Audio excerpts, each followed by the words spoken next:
ஞானானந்தமயம் தேவன் நிர்மலஸ்படிகாகிருதியும் ஆதாரம் சர்வ வித்யானாம் ஹயக்ரீவம் உபாஸ்மகே. நெக்ஸ்ட் ஜென் டிவி நேயர்களுக்கு அஸ்ட்ரோகே செய்யுங்காரின் பணிவான நமஸ்காரம். வார பலன் 7/10/2024 13/10/2024 வரை உண்டான வாரத்திற்கு மேஷம் முதல் மீனம் வரை என்னென்ன பலன் அப்படின்றத பார்ப்போம். அதற்கு முன்னாடி இந்த வாரத்தினுடைய கோல்சாரம் என்ன, இந்த வாரத்தில் வரக்கூடிய விசேஷ நாட்கள் என்ன, அதை தவிர இந்த வாரத்தில் எந்தெந்த ராசிக்காரர்களுக்கு சந்திராஷ்டமம் அப்படின்றத பார்க்கலாம். ஒன்றொன்னா வருஷப்படுத்தி பார்ப்போம்.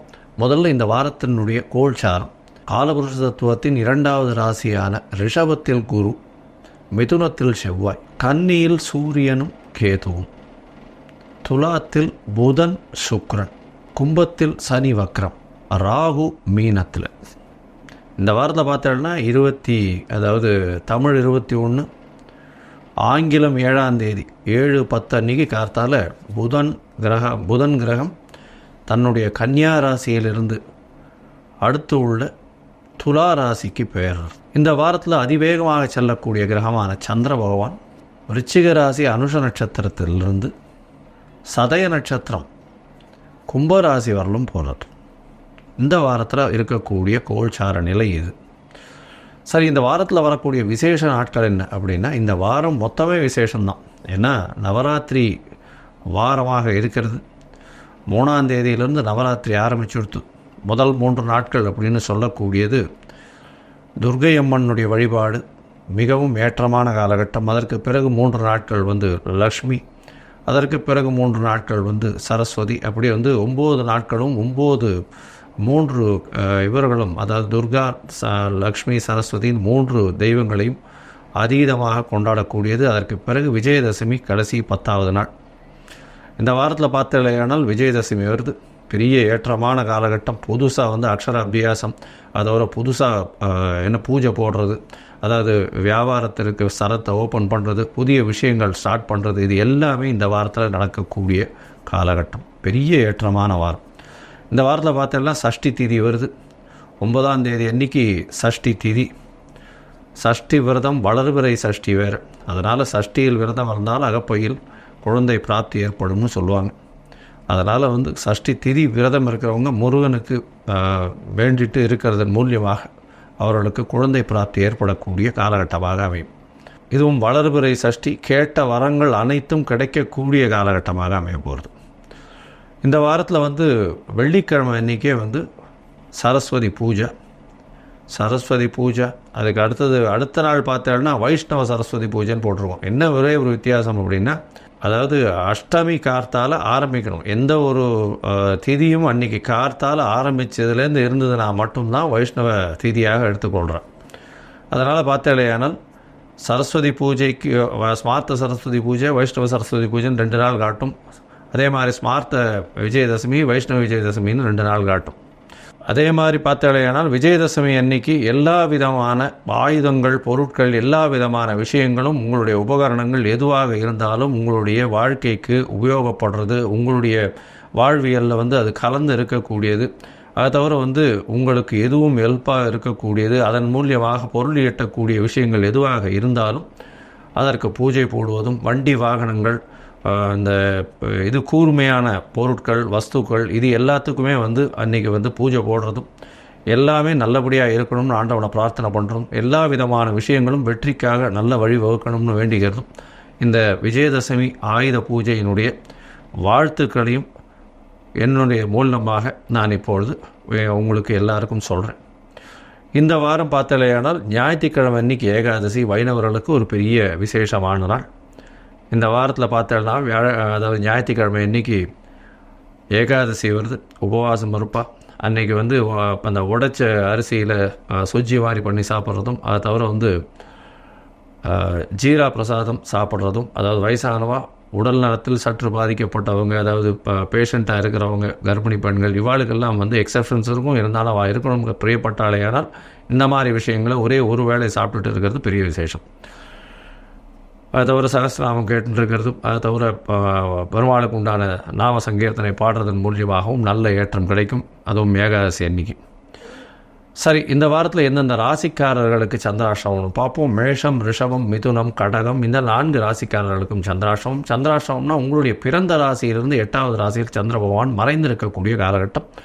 சந்திரன் என்பவர் மதிகாரகன். அவர் மறைந்திருக்கக்கூடிய காலகட்டத்தில் மதி மயங்கக்கூடும், தவறான முடிவுகள் எடுக்கக்கூடும். அதனால் புதிய முயற்சிகள் வேண்டாம், வெளியூர் வெளிமாநில பிரயாணங்கள் வேண்டாம். ஒருவேளை பண்ண வேண்டிய கட்டாயம் இருந்ததுன்னா சந்திரனுக்கு உண்டான எளிய பரிகாரம்னு சொல்லக்கூடிய அகத்திக்கீரை கட்டு அருகில் இருக்கக்கூடிய கோசாலையில் பசுக்களுக்கு கொடுத்துட்டு போகிறதன் மூலியமாக சந்திராஷ்டமத்தின் தாக்கம் குறையும்.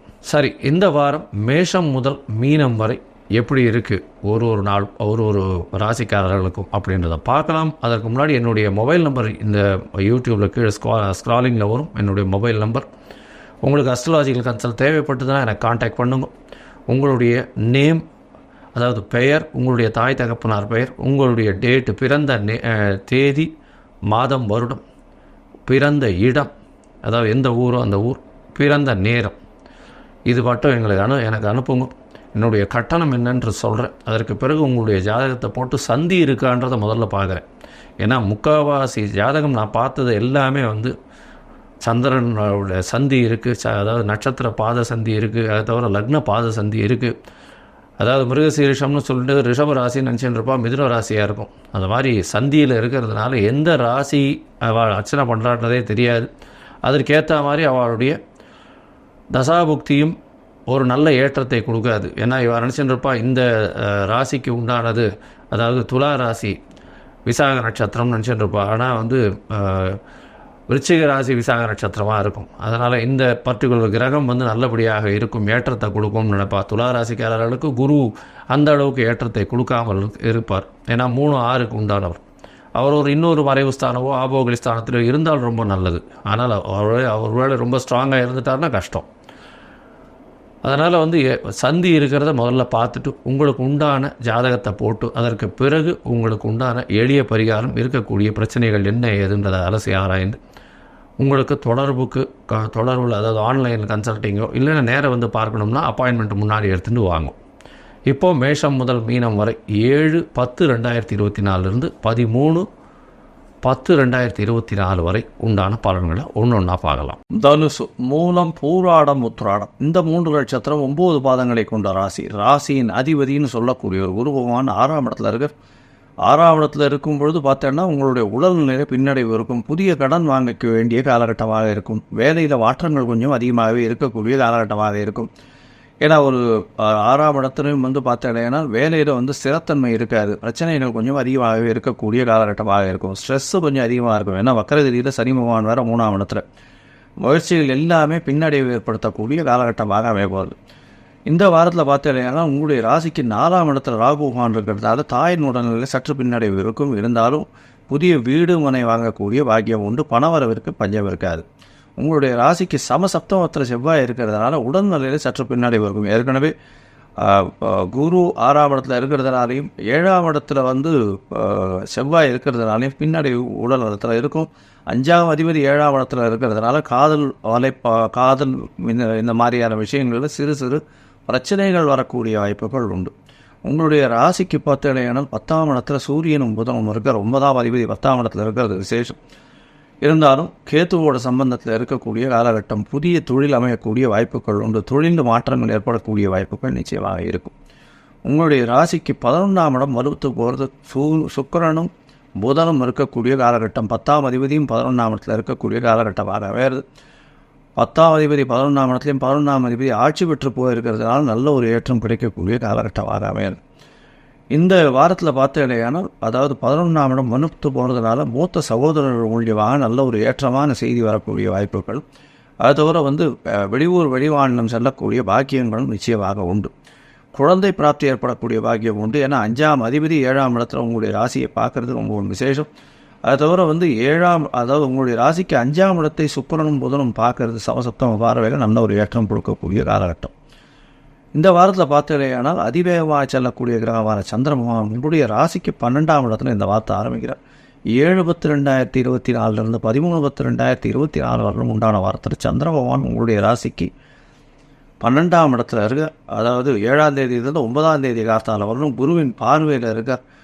வெளியூர் வெளிமாநிலம் போகக்கூடிய வாய்ப்புகள் உண்டு. அதை தவிர வேலை நிமித்தமாக வெளிநாடு போகக்கூடிய பாக்கியம் உண்டு. அதுவும் வந்து ஐடி ப்ரொஃபஷனில் இருக்கிறவங்க, சாஃப்ட்வேர் ப்ரொஃபஷனில் இருக்கிறவங்க, அதை தவிர வந்து இந்த